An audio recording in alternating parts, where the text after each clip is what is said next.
Hello, you are listening to NPE Stories. This is a podcast where NPEs can share their story. I am your host, Lily, and I found out I was an NPE through an ancestry DNA test that changed my life forever. NPE is a term that stands for not parent expected or non-paternal event. This means that one or more of our parents are not who we believe them to be. NPE Stories is a podcast where NPEs can share their story of what their original family was like, how they found out they were an NPE, and what their journey has been like since the day they found out. Welcome to episode 62. Just a little bit of housekeeping information. For anyone that is interested in sharing their story, I am at a waiting list of about, 27 people. So at about one story a week, that puts me at about a 6 or 7 month waiting list. I'm happy to take more stories. I appreciate all the brave souls willing to share their story. But sometimes when they email me ready to share their story, they get a little surprised when I say we're at about a 6-month waiting list. So just wanted to let you know. Still feel free to email me at npestories@gmail.com. I'd love to hear from you. But we are backed out until about summer of 2021. And as for speaking about NPEs who have waited so patiently, today I am speaking with Debi. Hi, Debi. Hi, how are you? I'm good. I'm glad we were able to set aside our children for a little bit and talk to each other today. Yeah, that's I'm hoping that I hear the front door open and close in a minute, letting me know that they have actually left. I know, same. My husband, I was like, will you take them to Target or something, please? Just so I can have some quiet. Right. Thank you for sending me your story. And I guess just give me a little bit of background about you and your family of origin and kind of take it from there. Okay, sounds good. So, growing up, it was my mom, my dad, my sister, and myself. And when I say dad, I'm referring to the man that raised me. And when I refer to my birth certificate father, I will call him by his name, which is Bill. My sister. Wait, let me just clarify that. Bill is your bio father, right? Correct. Uh-huh. Okay. Oh, did I say I called him birth certificate, right? Yes, but I knew what you meant. Okay. Yeah. So, my sister was 4 years older than me. Growing up with my mom and dad was not easy. The relationship between them was, I guess, volatile would be the best way to say it. I do have a lot of good memories though. And a lot of those memories come from time spent with my dad's family. His cousins are actually my godparents, and his siblings, they're all very stoic, very hard. There's not a lot of maybe compassion would be the word, but there was just always a lot of togetherness. So spent a lot of time with my dad's family growing up. Time spent with my mom's family was very different. It was more quality. There was a lot more love and laughter, and it wasn't all about, the adults drinking and the kids entertaining themselves. We did a lot of together stuff. We took a lot of vacations. And on those vacations, my parents always took 3 of my cousins, 2 of whom are twins, and then their older brother. And they joined us all the time. So there were a lot of good memories. There really were. But there were also a lot of bad memories. My father was very verbally abusive. He was physically abusive with my mother. Verbally and emotionally abusive with my sister and myself. So there was a lot of strain in the home. There were separations. There were it was not always happy. So I always knew that when the vacations were over or when the, family visits were over, that we were going to go back to, I guess, the reality of what life was. I think my mom's family has been very, very important in my life, just because, like I said, the difference between them and my dad's family is just a deeper connection. So my sister passed away, was diagnosed with cancer and passed away 7.5 years ago. And her name was Lily. Mm. Felt very drawn to you from the first time I heard you. Oh, I'm so sorry to hear about that, Debbie. Yeah, thank you. She battled hard, fierce, but in the end, the cancer was just it was too strong. We always knew that it was terminal. We just didn't know how long we didn't know how long it was going to take.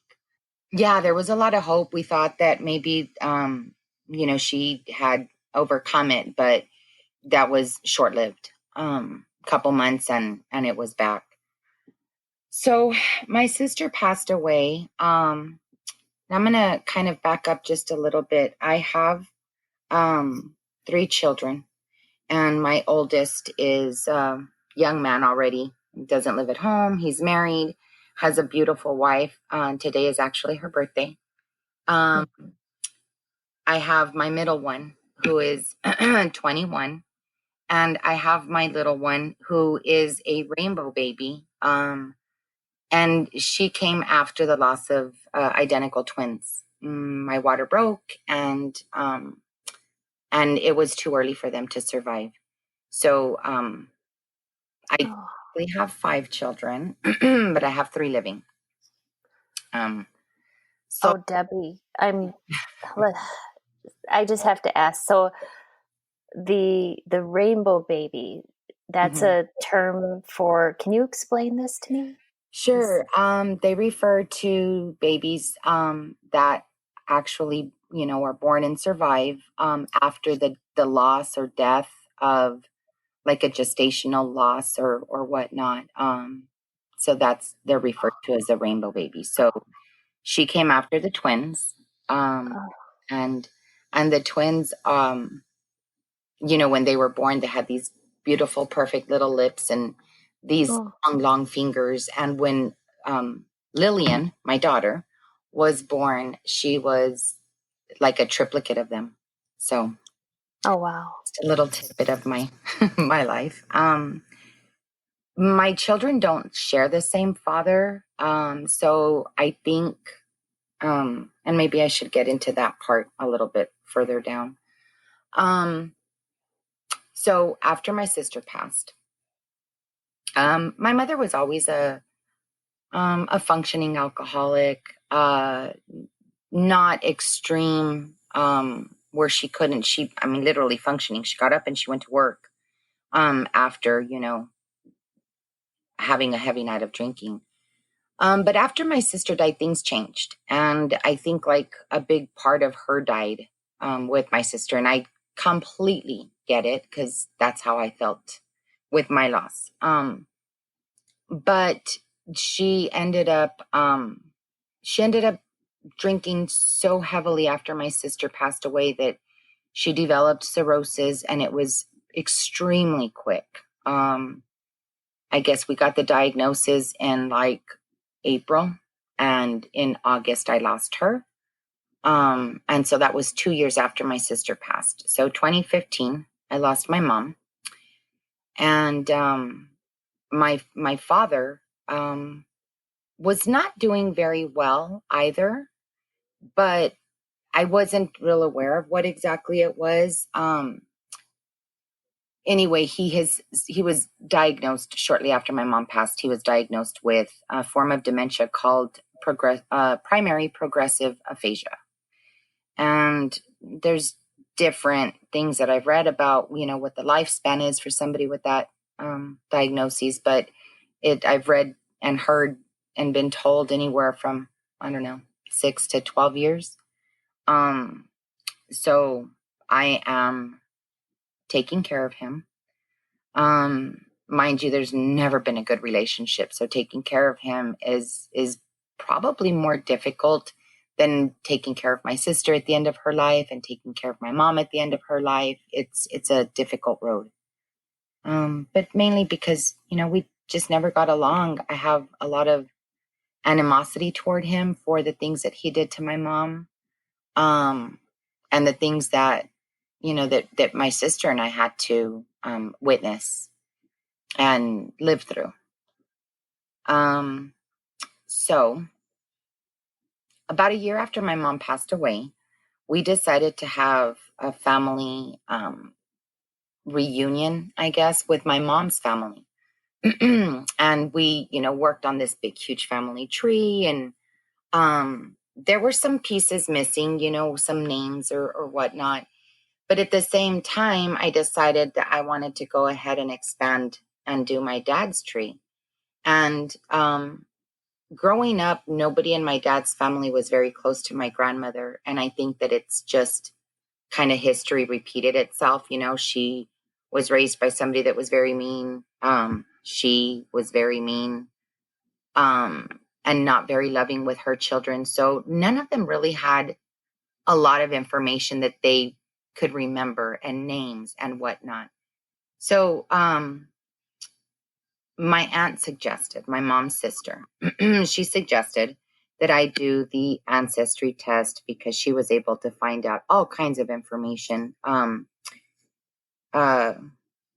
Quick side note there, my mom's 2 older sisters were not full sisters. The oldest came into the marriage with her dad, and the second one came into the marriage with mom. And so then my grandparents after that had my uncle and my mom. Anyway, so my mom's sister, the second one, suggested I do ancestry. And she said, I found out so much about, my father. I found my brother. I was able to find other family members. You should do that. Okay. So about a month later, it was the Black Friday sale, and I ordered. And I ordered 4 because it was my 2 children and myself that were living, here together at the time. And my father, my oldest, lives, and at that time lived in a different city. So we did the test, sent them off. I held on to them for a little while because I wasn't sure my father was going to understand how exactly to do it. So sent them off. My family, my children and myself were on vacation, and we were on a ship. So as the emails started coming in, I could see the notification and I could open my email, but I was not able to get onto the Ancestry website just because it would have cost an arm and a leg for that internet access. So we got home from our vacation, put my daughter to sleep.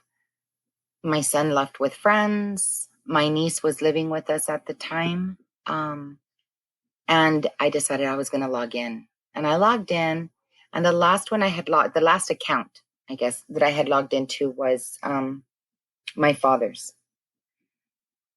So I log in and I see a couple of my cousins and an aunt and, a few other names that I recognized of extended family members. And I was like, okay, I want to jump over to mine now.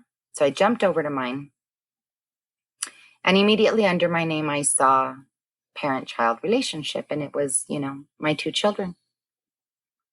And I thought, wow, I didn't see that on my dad's. So I logged out and I went back to my dad's, and I didn't see my name. Again, saw several of my cousins, kind of scrolled down thinking, well, maybe something's not right. Maybe it didn't, for whatever reason, didn't connect us. But it was just, I think it all happened so quick that I well, whatever. I jumped back over to mine. And I got back into mine and I thought, I'm going to search for my name. And so because my daughter carries my name, and that's a whole other story on a whole different type of podcast. She carries my name. So I searched for my last name, and she was the only one that came up. And I was like, something's just not right. It does not make sense. And I went back to my father's and I searched for myself, and I didn't come up. And I sent my aunt a text message, the same one that, suggested I do the test. And I said, "Are you awake?" She said, "Yes." I called her and I said, "So is there any way that my dad is not my dad?" And she said, "Yep. Yes. That's why I told you to do it. I told you to do yours and yours. I didn't tell you to do the other children." Oh. And I was, I guess, instantly like just shook. I Oh. I don't remember how I felt. I can't tell you that in those first few moments. I know I cried. I thought my niece was asleep, but apparently she wasn't, or I cried so loud that she woke up and she came and sat, with me. And my aunt, my aunt is very cut and dry. Uh-huh. She doesn't ever do anything maliciously. She just is very cut and dry. There's like, I don't want to say she's emotionless, because she does have a lot of emotion, but it's almost very black and white. Reality is reality, truth is truth, and all that other stuff, just if it fits, it fits. But, if it's not part of the reality and the truth, then there's no room for it. So I asked her if she knew who it was, and she said yes. She gave me the name. And I was just floored. This was a man that had worked with my mom growing up. I referred to him as Uncle Bill. There were always all kinds of stories about Uncle Bill. Everybody knew him. My family knew him. I have vivid memories of him going into my mom's office, when I was a little girl. And I can't tell you that I remember conversations, but I see him. Like, I can just, as if he were standing in front of me now. And so I asked my aunt, if he was still alive or if I could get in touch with him. And she said, no, he passed away. He passed away in, I don't know, maybe 89, 90, 91. And I thought, wow. So that brings me up to the here and now. Your aunt, this is your mom's sister, right? Correct. Mm-hmm. And so she must have known a long time about this, but I suppose your mother, so then your mother and her both knew about this as well, right? So the story there, I'm going to call them Aunt A, because that is her initial. So that's Aunt A. Aunt A. Her husband, I guess, at one point asked my mom, so does Debbie belong to Louie or Uncle Bill? And apparently my mom's response was, I'm not 100% sure, but I think it's Uncle Bill. Okay. And it was never discussed again. Got it. Mm-hmm. So, I don't think my aunt, which I find it very difficult because my aunt doesn't know how to hold her tongue. So I find it difficult that she didn't ever ask my mom anything or, question anything. But apparently that was it. It was never discussed again. Mm-hmm. I hear a lot of the stories about people that said that they didn't fit in and they, they didn't look like anybody. And I never felt that. My dad's very fair skinned. My grandmother is very fair skinned. My dad's got a cousin that has blonde hair and blue eyes. Another one with hazel eyes. So I never questioned any of it. I was taller, but my mom was taller. So I never really questioned any of it. I can't even now looking back, I can't say, well, maybe my dad treated, me so poorly because he knew or he questioned or something. I don't think any of that ever crossed his mind because of the fact that I'm so fair skinned, and the mistreatment. I mean, that was how he treated anybody he wasn't related to, Mm-hmm. anybody he was related to. I'm sorry, I said that one wrong. His friends saw a better side of him. The other women, he was always has been a womanizer. And so everybody always saw the nice side of him except for family. So I can't say that any of it really stands out. Yeah. This was shocking to you, though. You had no idea this was coming. None. I mean, not even for a moment. And I was very, very angry after a couple of days. I was just, it was a fit of rage toward my aunt. I was so angry with her. And I couldn't quite tell her how angry I was.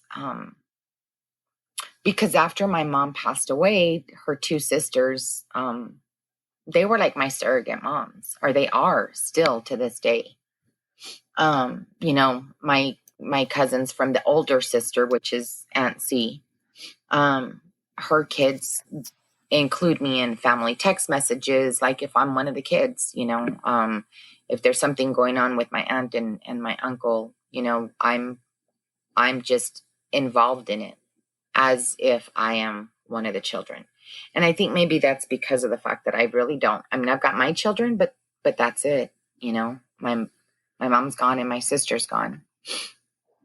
So I guess that's, I don't know. Anyway, my aunt, I couldn't quite bring myself to tell her how angry I was, but I did tell her that I thought it was unfair, that she didn't prepare me for it. I would not have made any of my stuff public.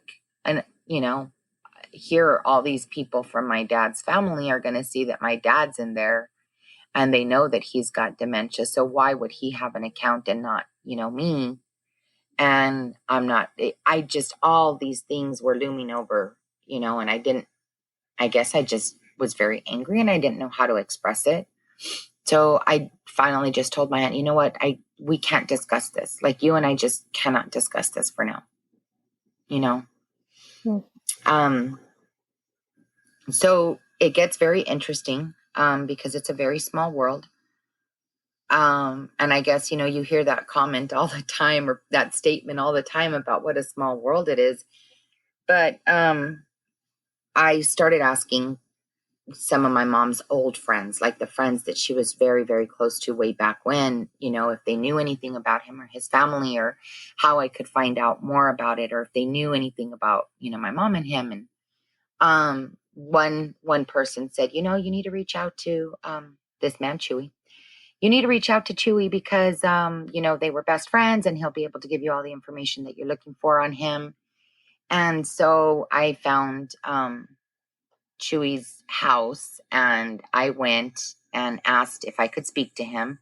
And this, little lady said, oh, he doesn't live here anymore. And I was kind of heartbroken, almost relieved at the same time. So my son and I started to walk away and she said, why are you looking for him? And I told her he had worked with my mother. She asked, who my mother was. And when I gave her my mom's name, she remembered that the entire, it was a bakery. And so my mom was in the offices and my bio bill was a salesman. Anyway, so she brought me in, she gave me all kinds of information. She told me he had a son that was still alive and had one son that had passed away. And, gave me enough information that I thought, oh, okay, I could go find a little bit more out about him. So in looking up what would be my half brother, I saw that his wife had passed away. And so I'm going through, of course, I had looked her up, and I wanted to see how many children or whatnot. I wanted to be sure about the siblings because when she showed me, this lady that I spoke to showed me a copy of the obituary for Bill. It was very short, minimal information. So I started, obituaries can provide so much information. So I looked his wife's up, and I found, I guess it's like the online guest book.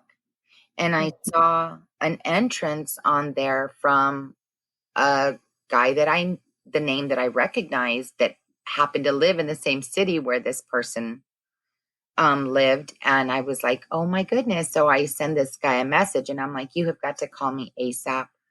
And he called and I said, I'm really in a tough spot right now. I kind of gave him the rundown. And he was like, wow. He says, do you remember the funeral that I was at when my sister passed away? And I said, yes. And he said, that's my aunt. That's your half brother's wife. So here's this guy that I grew up with. We all knew the story that his sister, bless his heart, she had a brain aneurysm and passed away at her aunt's funeral, but I never knew who her aunt was. And, it turns out that it's my half brother's wife. Oh, wow. Yeah. So, that night I was working, ABA, whatever. I was at a client's house and I got a message from somebody that I had previously worked with and, said, you know what, I'm going to have to call you in a while. I'm working. And when I got in my car after my appointment and I dialed this girl's number, it dawned on me that her last name was the same as the person's home who I had gone to earlier in the day. And she's like, hey, by any chance, did you go visit, Mr. So-and-so? And I said, yeah. She says, that's my father-in-law. And wow, this is a girl that I was very, very close to, became very close to while I was working with the school district. And so we talked a little bit about it. She says, you realize that my husband is the one that was named after your bio. So my bio's name is Billy Lee. And my friend's husband was named after him. So he also is Billy Lee. And so they kind of felt like they needed to help me find out more information. I don't know if it was because she was my friend. Maybe he felt that connection because of the name, whatever it was. So they helped me just research, try to find out more information. I had sent my half brother a message on Facebook, and it takes a little while for those to be found sometimes if you're not friends with them. So my friend's husband says, well, Coach so-and-so from the high school you went to was his nephew. And I thought, what? So now, going back, my middle school history teacher would have been my cousin-in-law. The football coach, or one of the many football coaches at my high school, is my cousin. And the technology teacher would have been my aunt. And just all these, wow, all these amazing connections. You're finding through friends and family and school and work, you have so many connections to your biological family. Yes, Your yes. dad. Yeah. And, it's a good thing, I guess, if there's a good in it. He was a lot older than my mom, like significantly older than her. So I would never have met or, potentially dated somebody that I was related to because there was such that, that huge age gap. And so that's one of the things that I find so, I guess, just mind boggling. Like how do you walk around knowing that the possibility is there. And I'm not talking necessarily about my mom, because I think she kind of knew that with that huge age gap. Anyway, but I just think about that in these situations. Yeah, absolutely. Yeah. So anyhow, I did reach out to one person who was one of my matches, and let me just tell you, going back to my my ethnicity, wow is all. I mean, just wow. I've always referred to myself as Hispanic. Anytime I have to fill something out, I'm Hispanic, Latina. And in these results, there was like 14% of me that was Hispanic. The rest of the rest of it, of course, it's been broken down, with their database becoming bigger, but it was like 40 something percent from England and Wales. And just wow, because my family's all very Hispanic. I, speak Spanish. I have always thought, I just kind of cradled that Hispanic culture. Yeah. So it was a couple of my friends were like, I always knew you weren't Hispanic. You always looked white, kind of trying to find the fun in it. Yeah. But anyway, I did reach out to this one person who actually I reached out to several. This one person did get, in touch with me. She is actually the daughter of the football coach. And around the same time that she reached out, my half brother responded to the Facebook message. We messaged back and forth. I kept saying, let's get together and have coffee. He remembered my mom, my sister, myself. He remembered, some of the other people that worked in the offices there. But he always was he's very, I guess, just very withdrawn since his wife died. Doesn't go places, doesn't do things. And so I finally said, I would like to talk to you, but I don't think it's something that should be discussed via messenger. And he's like, well, I'm always here, whenever you want to talk about it, or something to that effect. And so I said, okay, took a deep breath, typed out this long old message. And his response was very simple. He said, oh, hey, ... sis. And that was it. Oh, hey, sis. Hmm. I apologized. I said this was not something that I wanted to share this way. I'm sorry if, if it's, I don't want to cause any kind of grief or anything, with your family. I just felt like I needed to kind of figure out a little bit more about myself. And he was kind of cold for a little while. And then all of a sudden started, sending messages. Hey, how are you doing today? Hey, can I have pictures of your mom? Like, I don't know if maybe he was just trying to, I know that there's a couple of family members that he's real close to. But in talking to the coach's daughter, I guess she would be my second cousin. I've learned that he's not very close to his family. And I'm not sure if it's, I don't really know why, to be honest with you. He's just not very close to them. And so, Callie,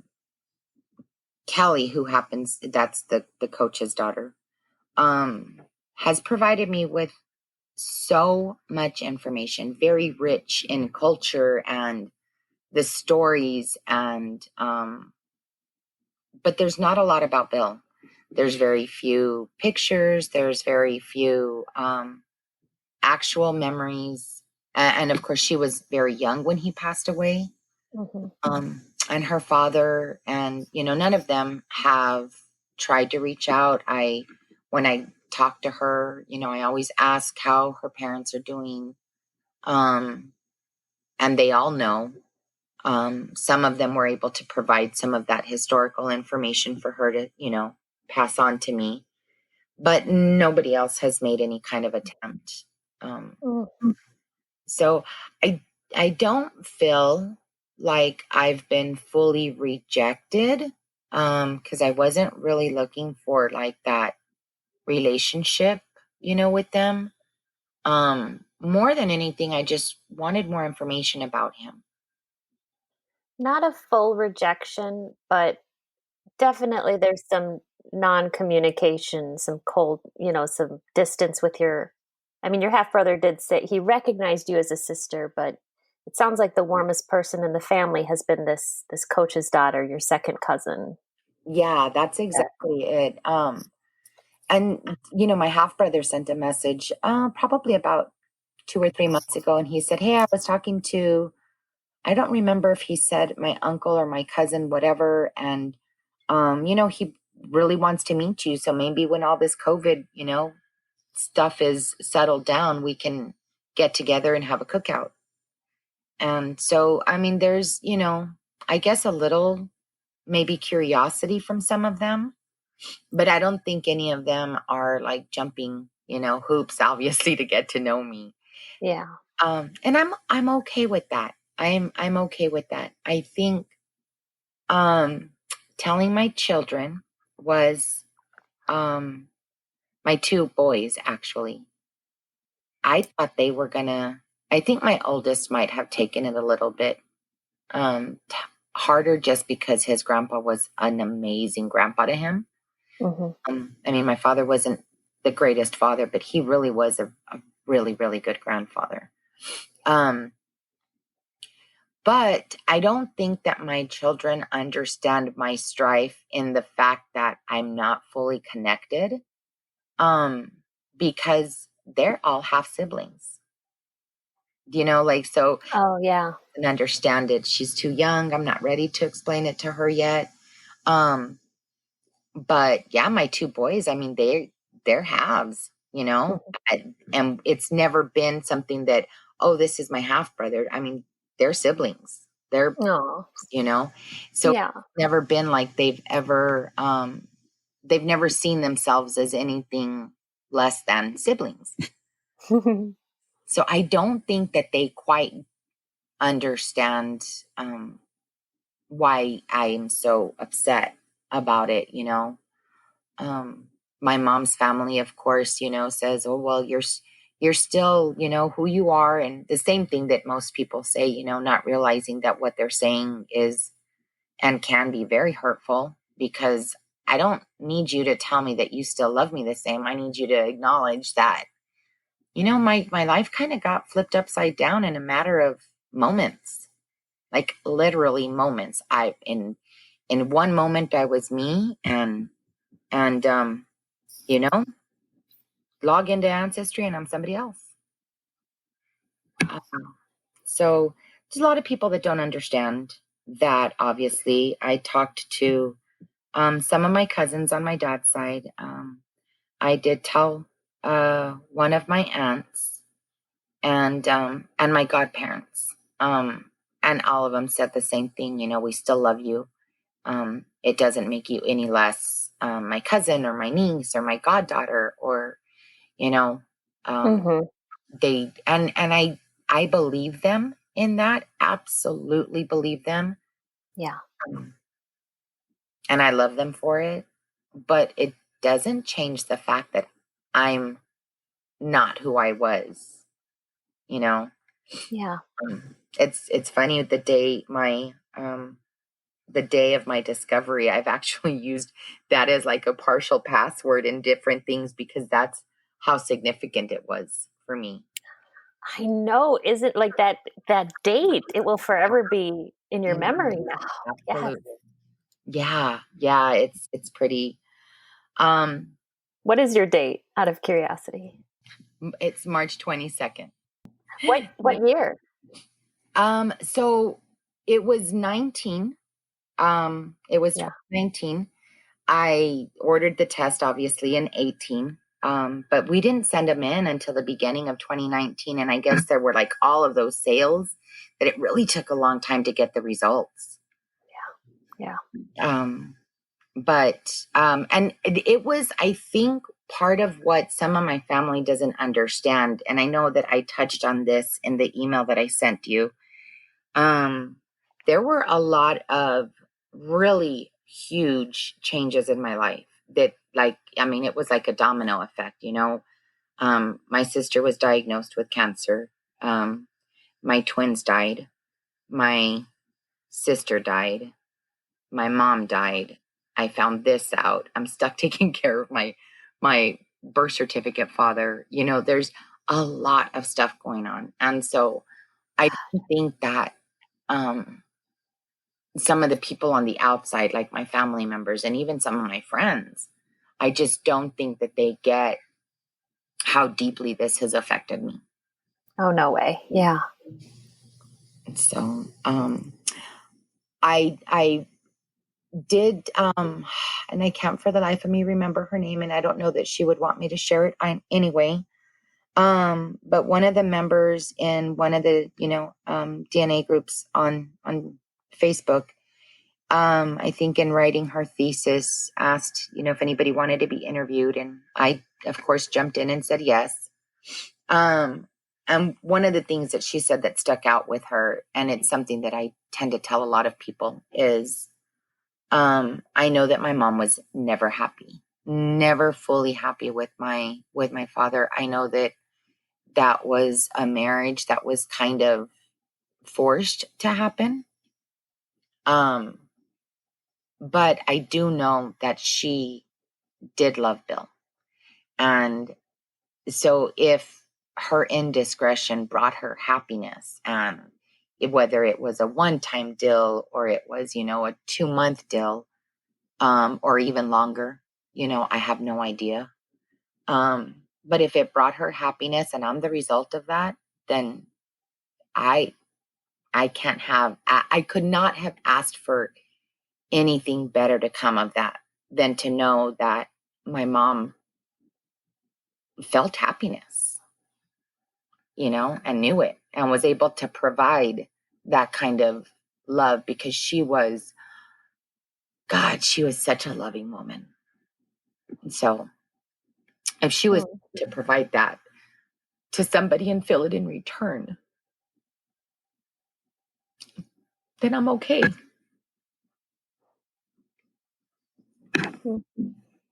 I can feel the love you have for your mom. And that's sweet that you're just so happy for her that she found moments of happiness. Oh, yeah. So many conversations that I had with her as an adult where I would tell her, why didn't you just leave?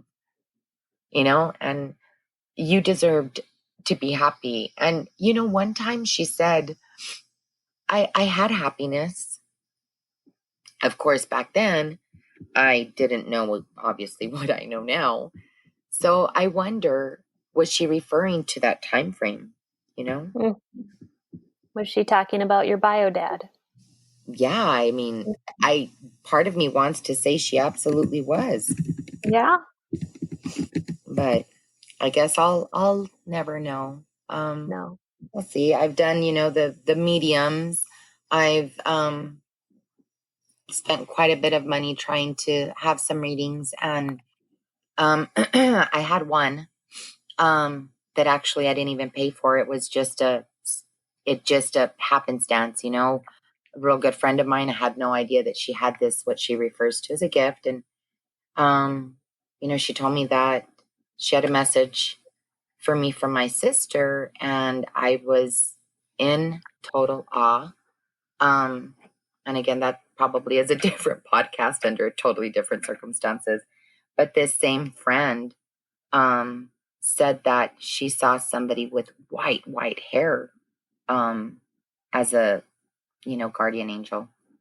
And it turns out that Bill's father has that white hair, or had.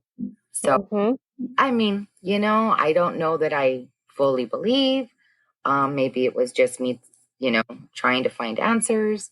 But that kind of brought a little bit of peace, because if it's true and that's who it was, then then there's, I don't know. I don't know. My feelings are all over the place when it comes to that stuff, but I'd like to believe that they know. Yeah. So. Yeah, really. No, I totally get that. I believe that. Just listening to your story, in your story, you've had a lot of loss these years, a lot of really sad loss. Mm-hmm. I have, and I think that it's made me a stronger person. I can look back at my mom lost her father when she was very young, and her mom, she was still very young. I mean, she was 21, I believe, when my grandmother died, and 14 when my grandfather died. And I think that it kind of hardened her when it came to death. Like she just couldn't. It was very difficult for her to show any kind of emotion when somebody lost someone. And I'm on the opposite end of that spectrum in that, I mean, my heart just bleeds for everybody, Mm-hmm. Yep. Anyway, and I one more thing that I'd like to share. My aunt A, that felt like she needed to spill the beans in the way that she did. So my aunt said that she always knew. She didn't know, but she always knew because my children are very tall. And I was much taller than, my sister and my dad's family. And so for her, in her mind, that's why she always knew. And yeah, he was, Bill was a very tall man. And my sons are very tall. And I did a side by side with my oldest and him, and the resemblance is just wow. Really, really resembles him. Mm. So that is my story. Debi, if people want to know more about you, how can they do that? So they can reach me by email, and I can spell it, but so it's my first initial D, A L V as in Victor, IDREZ 678@gmail.com. And Facebook, it's Debi, DEBI, last name Alvidrez, ALVIDREZ. But like I said to you before, maybe private message, if anything. I'm also on the NPE, DNA NPE Friends. I'm part of one of the few that's in their Texas group, or this part of Texas anyway. And then there's the After the Discovery and an MPE group. I've kind of joined a few of them. Sometimes I have to take a step away from all of that on Facebook when it becomes a little too overwhelming, but I'm there. And I will add all of these groups you mentioned. I will add your email address and your full spelling of your name to the show notes if anyone wants to connect with you. Absolutely. Thank you so much. Thank you so much for mentioning all of this and for sharing all of your story, bringing all of that up again. I really appreciate it. Thank you so much. Thank you for doing this. It's we need more people like you, we really do. Oh, you're so sweet. Thanks again to Debi for sharing today. These stories are here for us to identify with. If you are an NPE that would like to share your story, email npestories@gmail.com. You do not have to give any identifying information. If you are an NPE and would like to share your story, I'd like to hear from you. Subscribe to this podcast to hear more. Come heal with us.